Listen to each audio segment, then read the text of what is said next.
Hello, sir, and welcome to another installment of Lord of Anime Recaps. In this episode, we will be delving into the initial 3 episodes of the recently launched anime, Blue Lock. But before we commence, make sure to hit that subscribe button and ring the bell icon, ensuring you stay tuned for all our updates. Right at the beginning of the episode, we witness Ichinan High School striker Isagi Yoichi skillfully maneuvering through a series of opposing team players. The stakes are high, as winning this game would propel them directly to the Nationals, a dream coveted by every high school soccer player. Isagi deftly navigates through the defenders, leaving them in his wake, unstoppable, with mere seconds away from scoring.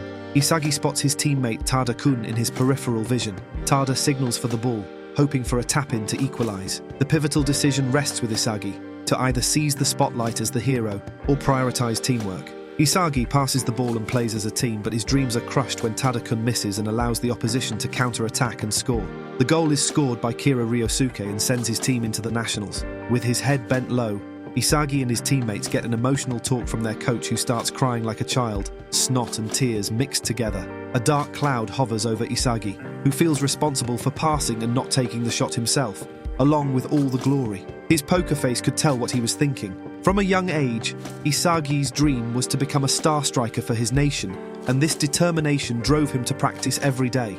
But it seems the dreams will stay dreams. His walk back home is a painful one, where he recounts the missed opportunity, and this leads him to scream out his frustration, followed by tears. Back, his mum cooks him pork cutlets, but what he gets after the food is what surprises him. A letter from Japan's football union that says he has been selected as a certified athlete and must report the next day. Smiles everywhere. Isagi reaches the football union the next day and bumps into Kira Ryosuke, the striker who scored against his team in the qualifiers. Kira's positive attitude really gets Isagi to feel that he is a pretty decent and neat guy. They both enter the facility and are met with over 300 people already standing in the room before them.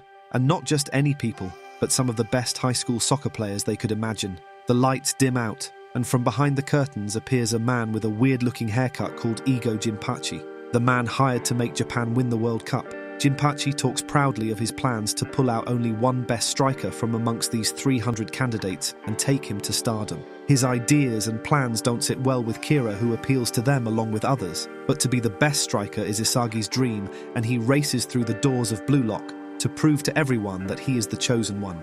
He is followed by the other candidates as well, who have a thing or two to show. And so begins Jinpachi's plan to create the best striker in the world. At Blue Lock facility, Isagi gets a player numbered 299 shirt and is sent to stay in room Z. On entering, he is met by uninviting eyes of other players wearing the same uniform with numbers on them. He does see a familiar face, and it is none other than Kira, who meets him with a smile. After changing and seeing the different members in the room, Isagi sees a player with number 300 written, named Igarashi Gurimu, whose family owns a temple. Moments later, Jinpachi's face appears on a large screen, and he explains the numbers are based on his biased decision of a player's capabilities. The players can improve their number while completing challenges and eliminating other candidates. The top 5 would be chosen to play in a match 6 months from now and registered as forwards for the U20's World Cup.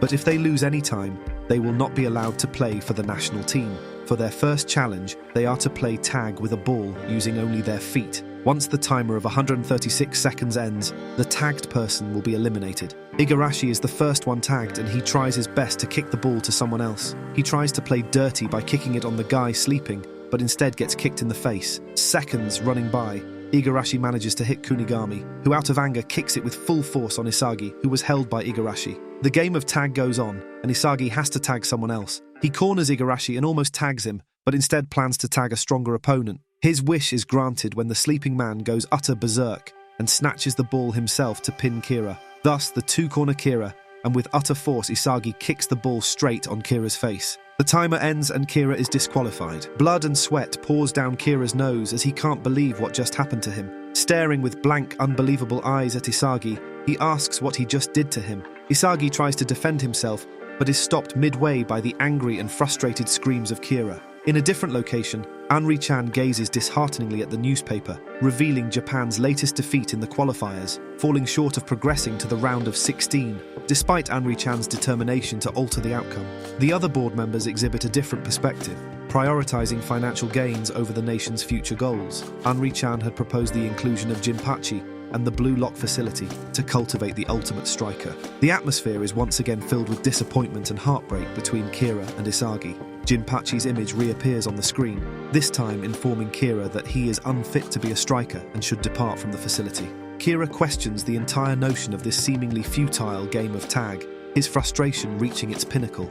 Jinpachi explains how everything about Blue Lock is related to soccer, from the room they stand in, which is designed the same size as the penalty area of a real game, to the tactics that were used while playing tag. If he was running and escaping the ball, then he was looking for spaces to run into and escape being tagged. Here, his vision was very important. Then came the part where he had the ball and had to shoot with precision and power to tag another player. But since he lacked the ability to do any of these, or even take up 1 second that was left on the timer to kick the ball on a fallen Igarashi, then he could have survived. All these answers disturbs poor Kira, who with a face full of anger and hatred, gives one last glance towards Isagi and leaves. With that out of the way, Jinpachi congratulates them on surviving, and how they have passed the entrance exam of Blue Lock, with only 11 players left. In some challenges, they would be friends, and in others, they would be their foes. That is why they must always be on their toes. Moving on, the candidates go through a series of different training exercises to better test their abilities. First comes the running test and jump test, which sadly to say Isagi isn't the best at, but he does come across his teammates who are better at it than him. He meets Yoichi Jingo, who has an impeccable stamina. Then comes Kuon, who can jump the highest as well. With the rankings also comes favoritism to better players who get better food and facilities according to their rankings and abilities. At night, Isagi wakes up with a jolt due to getting a bad dream of how he had betrayed Kira and threw his soccer career away after disqualifying him. Isagi perfectly knows he would be next to leave if he doesn't pick up his game to improve and be a better player. Picking himself up, he leaves to the training room to get better and comes across Bahira, the man who was sleeping during the tag game. The two leave into the training room where Isagi asks him why he had passed the ball towards him to finish the job, to which Bahira laughs and says because there is a monster in him. We now get a flashback of Bachira's life. Bachira is on the playing field, the ball is at his feet, he is very near the goalie, and could see his teammate asking for the ball, but Bachira doesn't pass and instead listens to the demonic voice in his head which always tells him what to do. To this, Bachira tells Isagi that the demon told him to pass the pass to Isagi,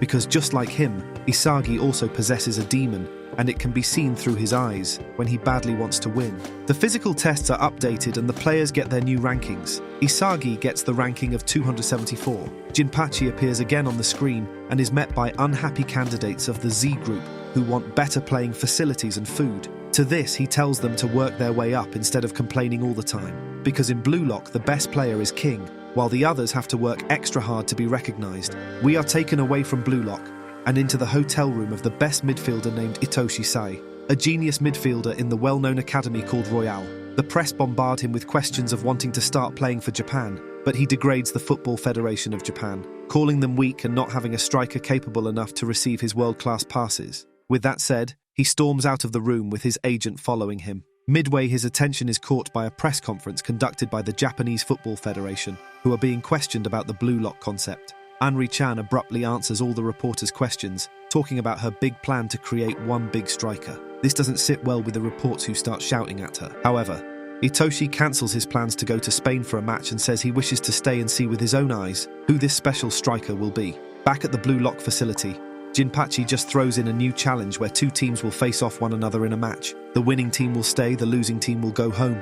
With 11 players left in every team and all being strikers, this challenge seems impossible to play as a team, to which Jinpachi hints that previously soccer used to be played with strikers only, and so they must forget all their teachings and update their minds with new data. Team X shall be versuing Team Z in this new challenge. Team X approaches the field, all of them with demonic stares on their face, looking like they would eat Team Z up in seconds. Let's see how this face-off goes. Team Z plays a small game of rock, paper and scissors to decide who will get the first pick, and luckily enough, Isagi wins. Isagi chooses to go for strike, while the other members, though pissed, decide on a different position. Isagi is now fully focused on being the top scorer and getting his team to victory.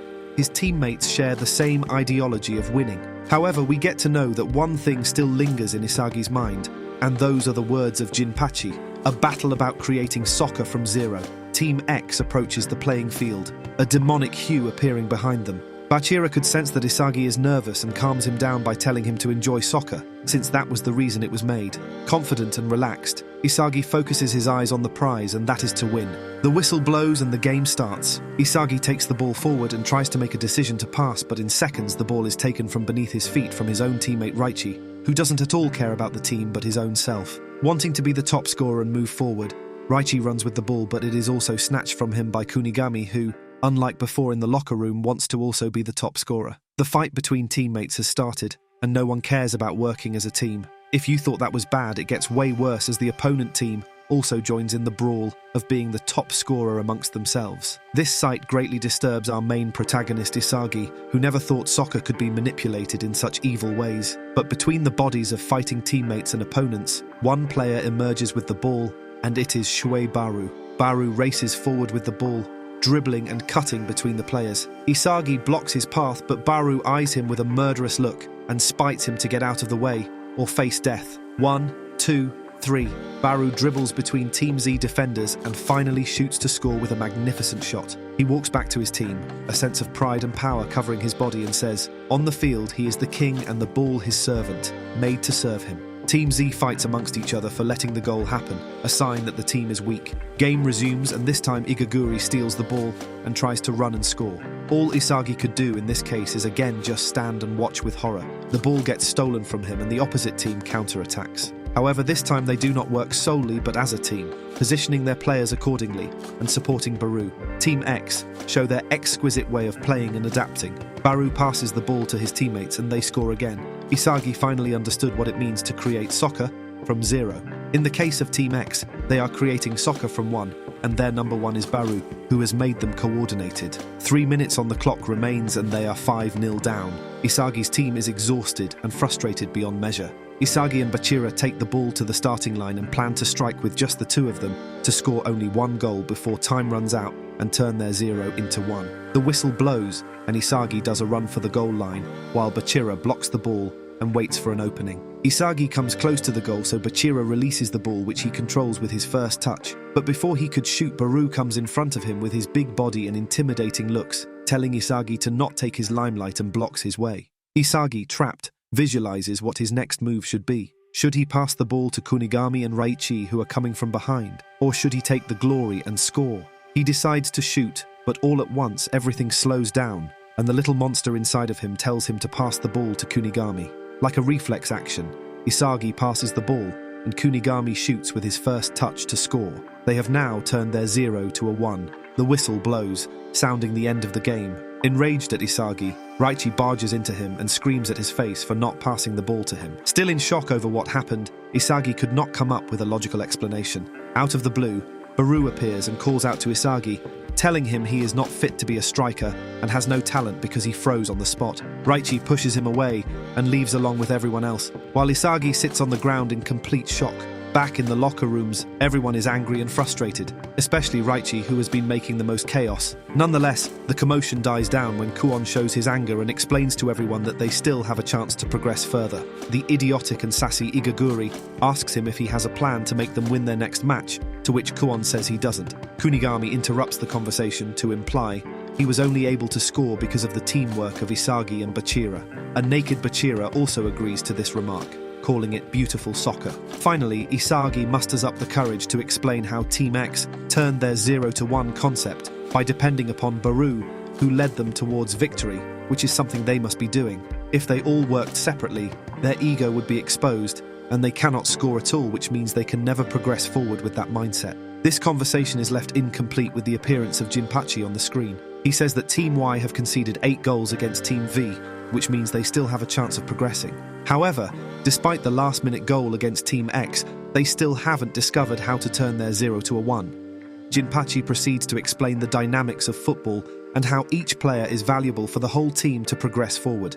Unlike baseball, where each player is given certain positions to stand, football is very much different and has many spaces that can be used to win. In this case, he explains the importance of midfielders and fullbacks who control the game and create chances for strikers to send in the finishing touch to score. And the most important thing about a striker is that he must hold all the special qualities to be one: a great shooter, header, fast runner, and everything else. Finally, to win the next competition, they must realize what their personal and individual skills are and unlock them. With a bittersweet laugh, Jinpachi tells them to unlock their special weapon and use it to destroy their next team, because if they don't, then they shall be making a quick exit from Blue Lock. Will Team Z emerge victorious in their upcoming game and advance as a cohesive unit? Why did Isagi opt to pass the ball instead of taking the shot? What is the mysterious entity dwelling within Isagi?